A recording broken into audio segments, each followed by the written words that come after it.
11h, Europe 1 Culture Média. Philippe Vandel. Bonjour Valérie Darmon, bienvenue dans Culture Média. Merci, bonjour à tous. Bonjour Rémi Jacob. Bonjour Philippe et Valérie, bonjour à tous. Bienvenue dans Culture Média, mais vous y êtes tous les jours au sommaire de votre journal des médias. Une ministre qui fustige la couverture de Playboy avec Marlène Schiappa, également Laure Calamy qui va tourner dans la toute première série originale française de Warner Bros. Et puis des résidents d'un EHPAD qui sont en train de devenir de véritables stars sur TikTok. On entendra l'aide soignante à l'origine de ce buzz. Mais d'abord, on commence par les audiences qu'ont regardé les Français hier soir le podium. Et c'est France 2 qui arrive en tête avec l'école de la vie, 2,8 millions de téléspectateurs, soit 13,3% du public pour le lancement de la deuxième saison de cette série qui se passe, vous le savez, dans un lycée. Derrière, on retrouve TF1 avec The Resident, 2,4 millions de téléspectateurs, soit 11,1% de part d'audience pour la série médicale. Enfin, M6 clôture ce podium avec Top Chef, 2,2 millions de gourmands et 11,9% de part d'audience. À noter que France 3 est au pied du podium avec le match Nantes-Lyon, un match remporté, vous le savez, par les Nantais, absolument. Les Canaries, ça que vous vouliez, le mot que vous cherchiez. Exactement, 1-0. Et au final, 2 millions de téléspectateurs étaient au rendez-vous. Europe 1, le journal des médias. Là aussi, c'est un combat. La ministre de l'égalité des femmes-hommes, plutôt la ministre de l'égalité entre les femmes et les hommes, charge Marlène Schiappa après sa couverture de Playboy. Et Playboy ne sera jamais notre allié. Dans un entretien accordé au Figaro, Isabelle Rome tire à boulet rouge sur sa collègue du gouvernement. Un choix qui, selon elle, ne ferait pas du tout avancer la cause des femmes. À ses yeux, le magazine de Charme est, je cite, un concentré de tous les stéréotypes sexistes. Il n'y a rien à en tirer, affirme-t-elle avant de conclure. Je rejoins la première ministre Elisabeth Borne. Apparaître dans Playboy n'est pas approprié. Warner Bros Discovery vient de lancer le tournage de sa toute première série originale française. Oui, une série portée par Laure Calamy, son titre de travail, La mythomane du Bataclan. Elle sera librement adaptée du livre éponyme d'Alexandre Kaufmann.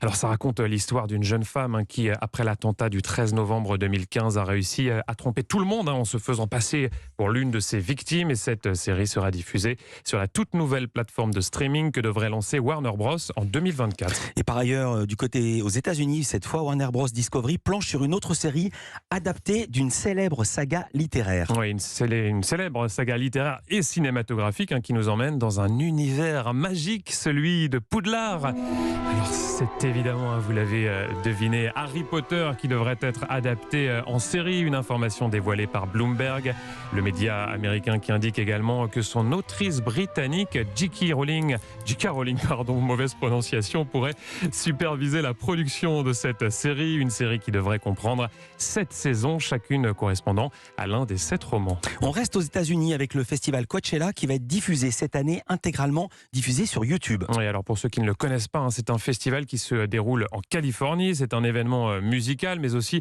mondain et médiatique, avec des participants aux tenues toujours plus excentriques. Et cette année, toutes les scènes de concert seront filmées. Il y en a 6 et seront donc retransmises en live sur YouTube. C'est une grande première pour ce festival, dont la prochaine édition débutera la semaine prochaine, avec parmi les têtes d'affiche Angèle, Blackpink ou encore Björk, mais aussi une petite Frenchie. Je ne tiens pas debout, le ciel coule sur Christine and the Queens qui participera à Coachella. Et si vous ne pouvez pas vous déplacer en Californie, vous pourrez donc vous consoler en regardant sa prestation en live sur YouTube. Nous sommes le 6 avril, donc ce n'est pas un poisson d'avril. Des hackers ukrainiens achètent des sextoys avec le compte d'un influenceur de l'armée russe. Je vais tout vous expliquer. C'est une information repérée par nos confrères du site Numérama.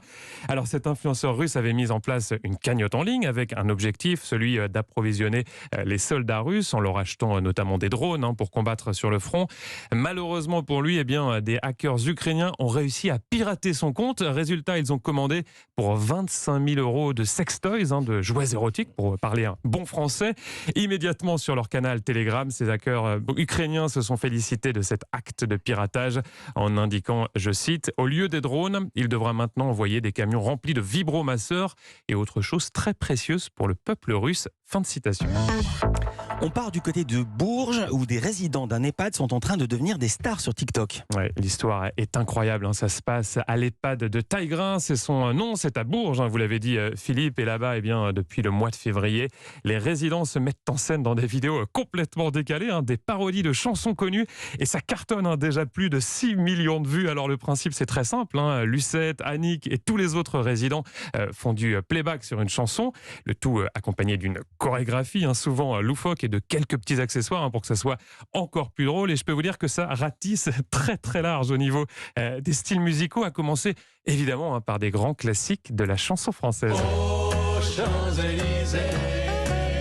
On est d'accord Valérie, des grands classiques. J'adore, je Mais m'en oui, lasse pas. on adore tous. Alors vous avez ces fameux standards des années 60-70, comme celui que l'on vient d'écouter, mais les résidents s'aventurent aussi sur des bandes originales de films des goûts traditionnels de leur génération. Faut que je quitte la France, elle a fait la petite frange. C'est là qu'il pense, c'est là qu'il pense que je dépense. Là, vous avez deux dames qui s'ambiancent sur le tube La Kiffance du rappeur Naps. Déjà plus d'1 million de vues pour cette vidéo postée il y a seulement quelques jours.